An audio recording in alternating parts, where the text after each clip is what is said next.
முத்து சொல்லுமா யார் என்ற விளக்கம் சொன்னாதான் தெரியும். சொன்னால் தெரியும். ஆமா முத்து நானும் ஆமா அந்த பாண்டுமகாராஜனுக்கும் குந்தியம்மை தேவிக்கும் பிறந்த நடுப்பிறந்த நாயகன் என்னுடைய பெயரு அர்ஜுன மகாராஜன்.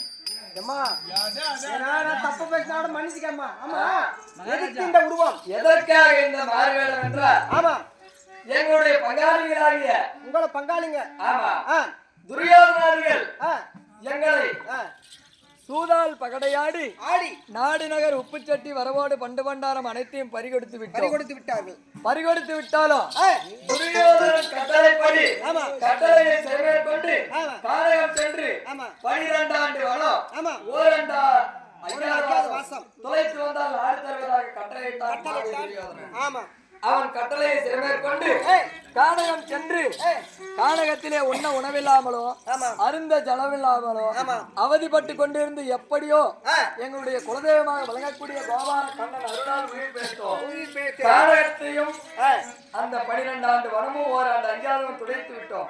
அப்படி துளைத்தாலும் அண்ணவன் இடத்திலே பாதி பாகம் பெற வேண்டும் என்று என்னுடைய மாமாவாகிய கோபால கண்ணனை அனுப்பினோம். அண்ணவர் சென்றார். அண்ணவனோ பாண்டவர்களுக்கு ஊசிமுனை நாட்டக்கூடம் இடம் கிடையாது என்று சொல்லிவிட்டார். பிறகு என்ன செய்வது என்று கேட்டால் 10 மற்றும் 18 நாள் சண்டைக்கு நாள் குறித்து விட்டார். அப்படி சண்டையிலே நாங்களே ஜெயிக்க வேண்டும். அப்படி ஜெயிக்க வேண்டும் என்றால் என்ன செய்வது என்று என்னுடைய மாமா இடத்திலே கேட்டேன். என்னுடைய மாமாவோ அர்ஜுனா நீயோ விஜயன் என்ற பெயரை நீக்கி விஜயம்மாளாக பெண்ணூர் எடுத்து என்னிடம் வா, பிறகு நான் தெரிவிக்கிறேன் என்று மாமா சொல்லிவிட்டார். மாமா சொல் பிரகாரம் நீங்க விஜயம்மாளாக வந்துவிட்டேன்.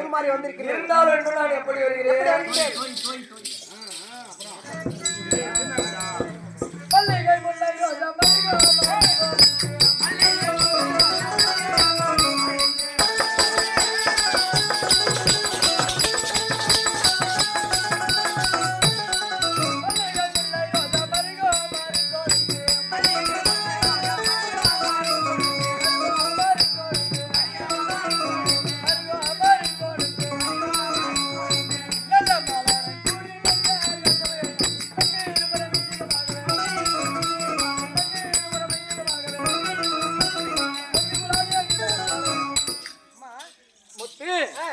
இருந்தாலும் உலகிலே ஒரு பெண்ணாக பிறந்து விட்டால் அழகாபரம் என்ற கூந்தலை சீரும் சிறப்புமாக சிக்கெடுக்க வேண்டும். மல்லிகை முல்லை குங்குமந்தாரம் என்று சொல்லக்கூடிய வாசனை மலர்களை சூட வேண்டும்.